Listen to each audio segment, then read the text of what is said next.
আজকে আমরা 2022 প্রাথমিক টেট পাস জলপাইগুড়ি জেলা থেকে ডিপিএসসি অভিযানে সকলেই অংশগ্রহণ করেছিলাম। তো আমাদের বেশ কয়েকজন প্রতিনিধি তারা আমাদের চেয়ারম্যান স্যারের সাথে কথা বলেছিল। তো তারা কি বার্তা পেল এবং আমাদের উদ্দেশ্যে কি বিষয় সেটা আমাদের সামনে তুলে ধরবে, বলবে আমাদের। হ্যাঁ, আজকে আমরা প্রত্যেকেই জানি যে আমরা 11 তারিখের আন্দোলনের পরে সব জেলায় আমরা ডিপিএসসি অভিযানে যাচ্ছি। আজকে আমাদের জলপাইগুড়ি জেলা আমরা এসেছি এবং দীর্ঘক্ষণ ওয়েট করার পরে আমরা চেয়ারম্যান সাহেবের সঙ্গে কথা বলার সুযোগ পেলাম। উনি খুবই ভালো আমাদের সঙ্গে কথা বলেছেন।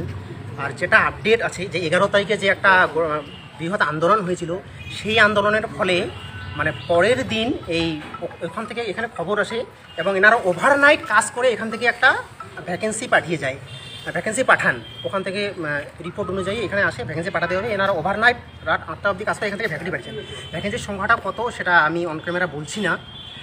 তো আমি রিকোয়েস্ট করব যে বাকি জেলাগুলো যারা আছে তারাও যেন এই কথাটা কেন হচ্ছে, কারণ আমাদের শিক্ষামন্ত্রী সেদিন প্রেস কনফারেন্স করে বলেছিলেন যে আমাদের কাছে ডিপিএসসির কাছে যা বার্তা আসবে আমরা সেই হিসেবে কাজ করব। তো সেই কথাটা বলার পরে আমরা প্রত্যেক জেলা সক্রিয় হয়েছি যে প্রত্যেকেই সবাই ডিপিএসসিতে যাব। আজকে আমরা জলপাইগুড়ি জেলায় এসেছি এবং বাকি জেলারা যারা বাকি আছো তাদেরকে আমি রিকোয়েস্ট করব প্রত্যেক জেলায় যেন ডিপিএসসি অভিযানে যান এবং চেয়ারম্যানের সাথে কথা বলুন তারা কি আপডেট দিয়েছেন। আজকে আমাদের এখানে আপডেট দিয়েছেন। আর তারপরে এনারা যা ভ্যাকেন্সি পাঠিয়েছেন আর ওখান থেকে এটা কবে নিয়োগ হবে সেটা এনার কাছে কোনো আপডেট নেই।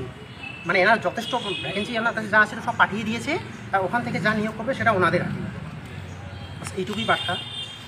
কিছু বললে বলো।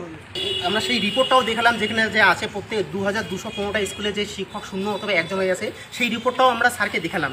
স্যার সেটা স্বীকার করলেন যে এরকম আমার কাছে এসেছে যে আমাদের জলপাইগুড়ি জেলায় সর্বমোট 54টা স্কুলে একজন করে শিক্ষক আছে।